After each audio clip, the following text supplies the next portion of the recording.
Nako po, breaking news. Kitty Duterte, ICC, the Netherlands, may update po tayo. Bakit nakangiti si Kitty Duterte ngayon? Tila may matinding pasabog po ito na ikakawindang ng Palasyo at Malacanang. Attorney Conti, bakit iyak ng iyak ngayon? Nako po, Trillanes, iyak din ng iyak. De Lima, nako, napahagulgol sa lungkot. Nako po mga kababayan ko. PRRD, i-release pauwi ng Pilipinas. Nako, mga kababayan, totoo kaya ito? Panoorin po natin ano itong pasabog ni Kitty Duterte. Na good news po para sa mga Pilipino na nagmamahal kay Tatay Digong. Di ba itong ICC nalalagas na, pinarusahan na ng langit, kinasangkapan yung tatlong malalakas na bansa gaya ng Amerika, Israel at Russia. Ito na mga kababayan, panoorin po natin. Ano ba ang update ni Kitty Duterte? Bakit masayang masaya siya? Aba, maganda ito mga kababayan. Ito po, good news. Pasabog na ikagugulat ng mga loyalista, tangalista, bobolista. Mga kababayan, Kitty Duterte, ito na po. Hey, good afternoon. Hello, good afternoon. How are you today? I'm okay. The visit went well today. I was with my sister Mira. It's their first time seeing each other again. Mira and our dad for Almost 10 months, Yes, yeah. almost 10 months. So, ayun, when the moment we saw him, we shouted as usual, and then Mira ran to him and then gave him a big hug and a kiss. And then medyo matagal yung kiss. I think dala na rin ng longing and all of these emotions, you know. She's a smart girl, so although she does not understand everything, she has a concept of, you know, what's happening. Kit, is it possible for you to share to us what was the first reaction of the former president seeing Mira for the first time? He had a different smile and a different kind of look in his eyes when he saw Mira. You know, he's been looking for her for the longest time. We all know that. Every time he calls or every visit, he looks for her. He looks for her and, you know, asks about her. When is she visiting? When is she coming? And then we always have to tell him, you know, she has school. Of course, we don't want everything that's happening to affect her life as well. I myself, I'm protecting her as best I can, and I'm making certain that life goes on for her, you know. Kitty, is it possible for you also to share how did the former president celebrated his the His Christmas Christmas. season? Yes, his Christmas. Well, he is a very social person depending on the crowd. So if he doesn't feel the crowd, he prefers to be alone.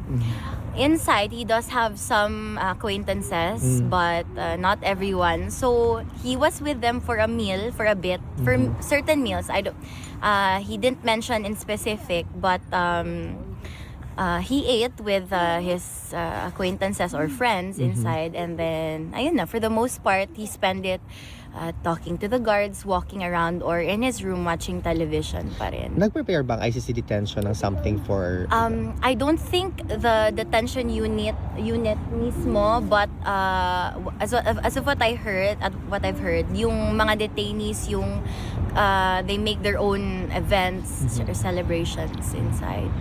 Kit, how does it feel like to celebrate Christmas like this with your father, celebrating it separately, but eventually seeing them after the Christmas season? It's hard, you know, but well, in life, we have to learn to adjust and adapt to whatever situation or whatever cards we're dealt with. So that's just what I'm doing right now. And how about your Christmas, Kitty?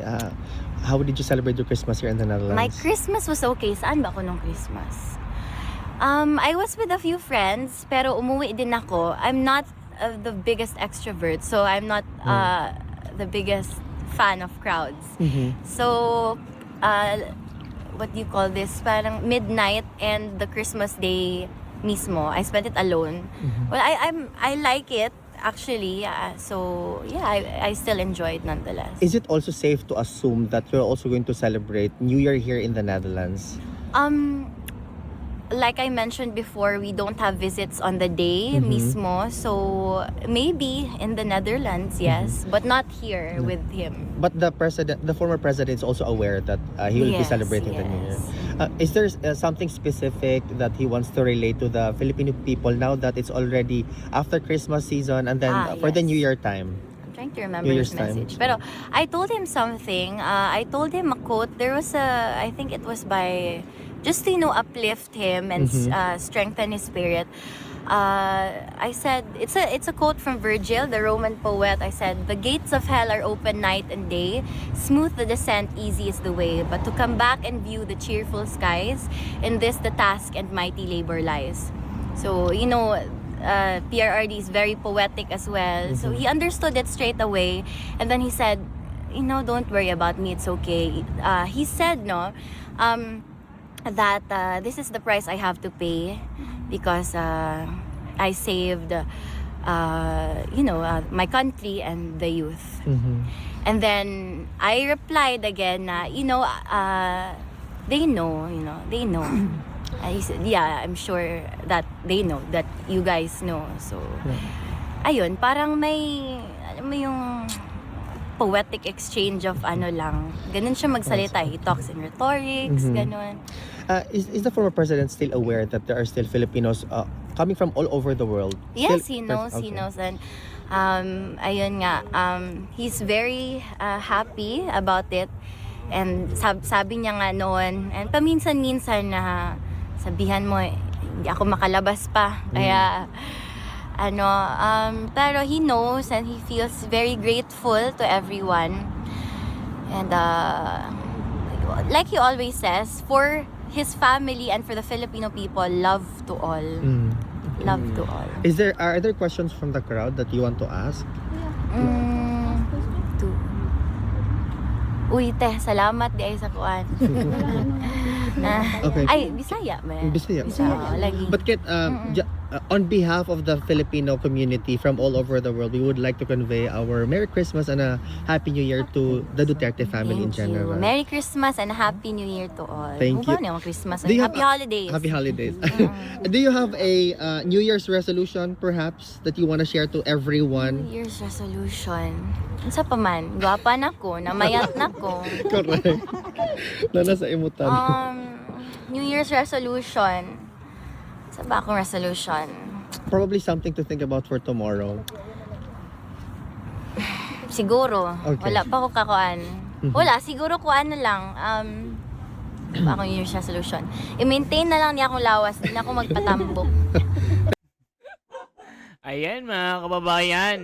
Naintindihan ko 'yon na sana hindi na ako tumaba. Sumeksi lang ako, sabi ni Kitty Duterte. Ayan po na sinasabi ng mga komento. Nakakaiyak na naman ito mga kababayan. I love her the way she talks. Miss Kitty, it's not an easy road, but with God the suffering will turn into blessing. Iyak po ako. Happy to know that Tatay Digong knows that we will never leave him. We stand with him and to his family. God bless you and the Filipinos. Happy New Year. Lalong gumaganda si Kitty. Salamat sa update, sir. Mabuhay po kayo. Take care always. Dito lang kami sa mga kababayan na nakasupport. Lalaban tayo hanggang sa doon. Naiyak po ako.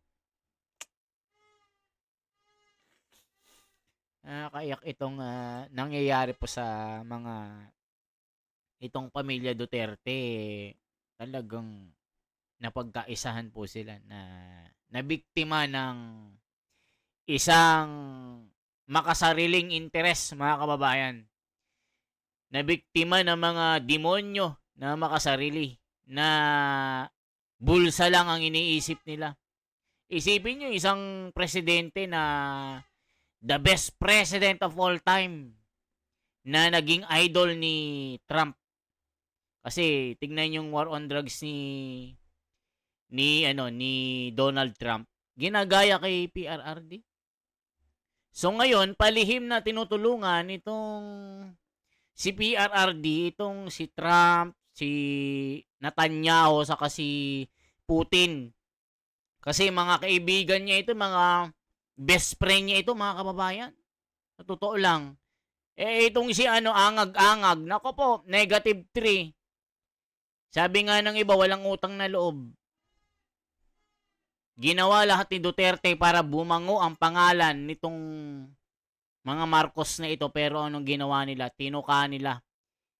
Inahas nila ang mga Duterte, lalong-lalo na si PRRD.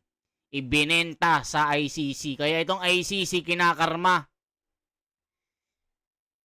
Binubuljak ng Amerika. Ay, tignan nyo mga ICC judges, isa-isang nalalagas na. Balita, yung ibang ICC, kinulong na Pinarusahan po ng US.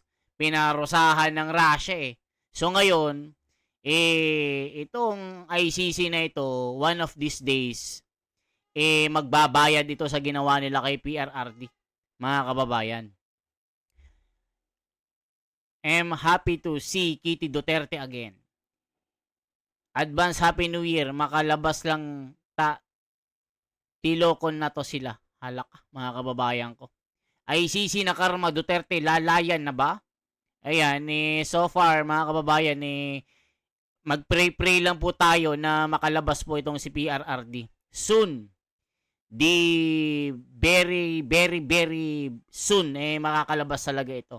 Lagapak na kasi ang ICC, mga kababayan. Ito yung pinaka lousy days nila. Antayin po natin ang kanilang pagbabayad. Mira is apo of Representative Pulong, tuhod ni PRRD at Ma'am Elizabeth. Ayan, si Mira yung apo ni Tatay Digong ito, mga kababayan. So yan lang po ang ating bahagi. I-share at i-like nyo itong video. Kung umabot po kayo dito, mga kababayan, itong video na ito, kahit naiiyak na po ako, maaring mag-comment po kayo anong lugar po kayo, saan inaabot ang video natin. I-like, i-share po. At makisali po tayo sa diskusyon dito, mga kababayan. Salamat po. Ipag-pray po natin na si Tatay Digong ay maging maayos ang kanyang kalusugan. Palakasin ang kanyang pangangatawan. Pati kanyang spiritual, mga kababayan. Gabayan siya ng makapangyarihan sa langit. One of these days, makalabas po itong si PRRD. Manalig po tayo at magpakatibay po tayo mga Pilipino dahil alam nyo naman yung ngayon, puro kurap, puro buhaya po mga kababayan. Okay po? For transparency, for a better democracy, mabuhay po ako si The Wonders Philippines. Happy New Year to all of you mga kababayan. Support po natin si Tatay Digong hanggang sa huli. Manalangin po tayo ng manalangin na palakasin siya palagi. Okay po, God bless us all.